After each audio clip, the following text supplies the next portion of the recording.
Good morning students.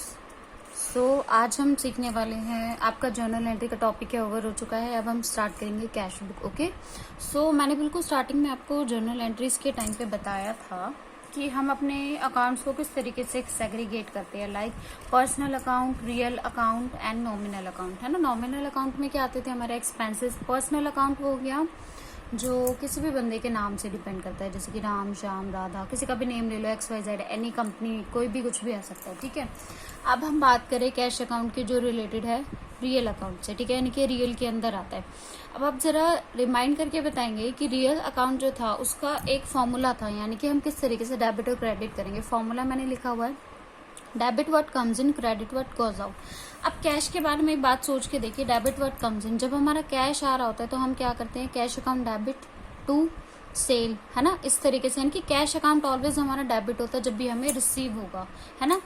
और जब भी अब सपोज करो कैश अकाउंट रियल है, परचेज अकाउंट भी, तो purchase account debit to cash, जैसे भी जिस तरीके से आया। अब देखो मशीनरी परचेज करी, कैश में परचेज करी, कैश जा रहा है, तो उस टाइम पे क्या entry, purchase account debit to cash account, दोनों ही रियल अकाउंट है, दोनों में रियल अकाउंट का फॉर्मूला है। तो अब हम स्टार्ट करते हैं, इसका क्वेश्चन सीखेंगे कि अब देखो एक चीज पहले लर्न कर लो बस, कि कैश अकाउंट में डेबिट वर्ड कम्स इन, जो भी आएगा वो हमारे डेबिट में जाएगा, पेमेंट होगी इधर। हम यहाँ मेंशन भी कर सकते हैं receipt and this is your payment side. Okay, बेटा अब यहाँ पर देखिए जरा, ये रिसिप्ट हो गया है और ये पेमेंट हो गया है। अब जब हम क्वेश्चन शुरू करेंगे तो उससे पहले आपको जरूरी है कि आपको पता होना चाहिए कि हम इसका जो है फॉर्मेट कैसे बनाएंगे, है ना। फॉर्मेट का मतलब है ये जो मैंने ऊपर बनाया हुआ है, ये पार्ट आपको इसमें किस तरीके से लिखना है। ठीक है, सबसे पहले बेटा आता है डेट, देन पर्टिकुलर। अकाउंट्स में आपको ये दो चीजें तो मिलेंगी ही मिलेंगी, डेट, पर्टिकुलर। ये हो गया बेटा हमारा लेजर फोलियो, यानी कि हम एक पर्सनल जो भी अकाउंट होते हैं उसको लेजर से कनेक्ट करते हैं, वो मैं बाद में बताऊंगी। फिर अमाउंट हो गया है, उसके बाद अगेन इस तरफ same debit, particular, ledger folio, amount. ये डेबिट साइड हो गई, ये हो गई क्रेडिट साइड। क्वेश्चन शुरू करें, पहले मैं आपको क्वेश्चन शो कर देती हूँ। ओके क्लास देखिए, ये वाला क्वेश्चन हम करेंगे, स्क्रीनशॉट ले सकते हैं आप। अब आ जाइए यहाँ पर। अब हमें एंट्रीज करनी है। पहली एंट्री मैं आपको बता देती हूँ। पहली एंट्री है बेटा आपकी कि कमेंस्ड बिजनेस विद कैश, यानी कि कैश लेकर के बिजनेस शुरू किया। डेट में हमारा यहाँ पर है 2011 एंड मई। डेट में मेंशन नहीं करूंगी, टाइम वेस्ट होगा, आप इस तरीके से मेंशन करते जाएंगे कौन सी एंट्री किस डेट की है।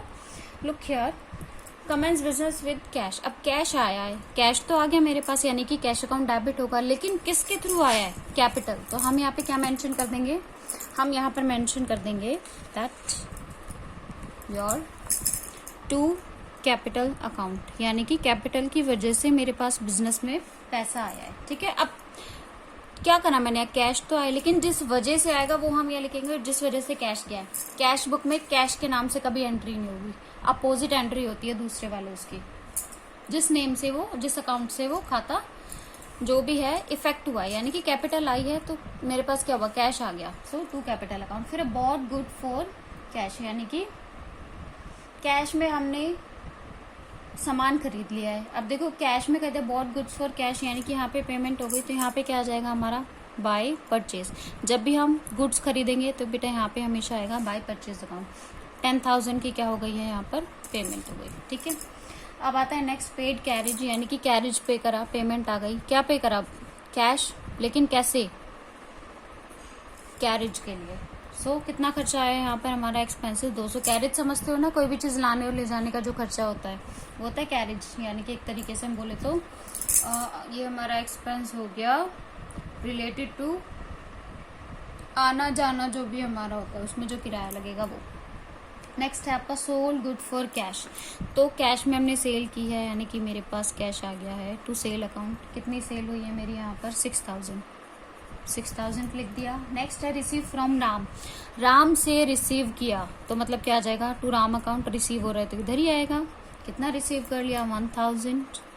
फिर है paid to Shiv Kumar, payment कर दी ना शिव को, तो बाय शिव कुमार। पेमेंट किसके नाम पे गई है, शिव कुमार की वजह से हमारा जो है अकाउंट यहाँ से पैसे चले गए हैं और अकाउंट इफेक्टेड हो गया शिव कुमार का। ये है हमारा 2,600 रुपये। ठीक है, नेक्स्ट है कैश सेल, यानी कि सेल, फिर से सेल हो गई, पैसा आया है मेरे पास सेल से, तो सेल मेरी हो गई है जी यहाँ पर 8,484 रुपये की। फिर है purchase furniture for cash for office, यानी कि फर्नीचर खरीदा है ऑफिस के लिए, तो फर्नीचर अकाउंट कितने का खरीदा फर्नीचर, 5,000 का। जो भी पेमेंट होगी ना बेटा, खर्चा सब इधर आएगा। फिर है पेड फॉर एडवर्टाइजमेंट, तो क्या हो जाएगा, बाय एडवर्टाइजमेंट अकाउंट। कितना हो गया एडवर्टाइजमेंट के लिए, 500।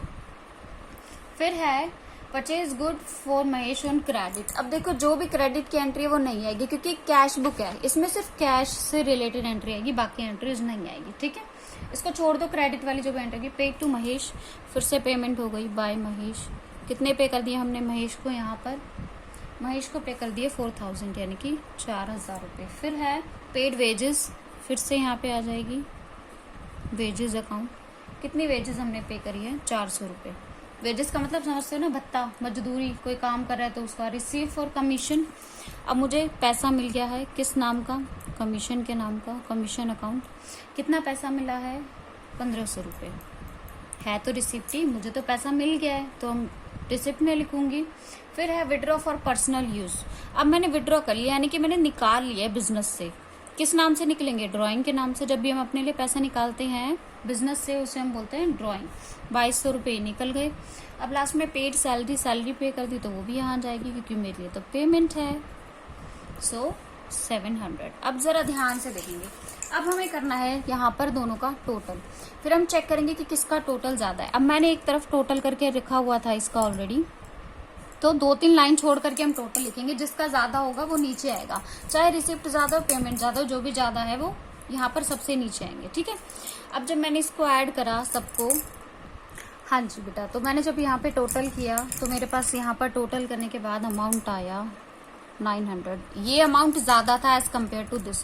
तो देखो जो ज्यादा होगा वो हमेशा नीचे आएगा, पहली बात समझ आ गई। ज्यादा वाला मैंने नीचे लिख दिया, ये वाला ज्यादा था इसीलिए दोनों तरफ आ गया। अब मैं पहले यहाँ पे मेंशन करूंगी कि मेरी टोटल पेमेंट कितने की हुई। टोटल पेमेंट में ये सारी मेरी पेमेंट है, और जब मैंने इसको ऐड किया ना तो मेरी यहाँ पर टोटल पेमेंट आई 25,600 की, यानी कि इतना पैसा मेरे पास आया, इतना चला गया। अब जो हमारा बैलेंस यहाँ बचेगा, ध्यान से सुनिएगा, वो होता है बेटा हमारा बाय बैलेंस कैरिड डाउन, यानी कि जो हमारा लास्ट में बचा है। अब इन दोनों को मैंने माइनस किया, मैं क्या करूंगी, बैलेंस कैरिड डाउन, यानी कि इतना था, इतना खर्च हो गया, तो कितना बचा मेरे पास बीच में यहाँ पे बैलेंस। आप माइनस करेंगे तो आपको आंसर मिल जाएगा। ठीक है, बाय बैलेंस कैरिड डाउन। यहाँ तक समझ आया, बैलेंस बच गया। वो इधर भी बच सकता है, इधर भी। अब देखो रिसिप्ट ज्यादा थी तो प्रॉफिट होगा, और पेमेंट ज्यादा होगी तो लॉस होगा। ठीक है, अब उसके बाद एक एंट्री और होती है बेटा, ये बाय बैलेंस कैरी डाउन। अब ये हमारा था मई का, तो जब भी हम कैरी फॉरवर्ड करेंगे नेक्स्ट मंथ में, मई के बाद क्या आता है, जून, तो यहाँ पर हम लिखेंगे कि 1 जून को to balance brought down. Brought down का मतलब क्या होता है कि कैरिड डाउन था, यहाँ से इतना कैरिड हुआ, लेकिन नेक्स्ट मंथ में कितना फॉरवर्ड हो गया मेरा। जैसे यहाँ पर कैपिटल से शुरू हुआ था ना, वैसे यहाँ पर आ जाएगा टू बैलेंस बॉटम। ये है आपकी कैश बुक। इस तरीके से हम जो है ये क्वेश्चन करेंगे। ठीक है, चलिए, for watching video thank you. अगर अच्छा लगा है तो प्लीज शेयर कीजिए, और जितना हो सके व्यूज कीजिए इसके। Okay, thank you class.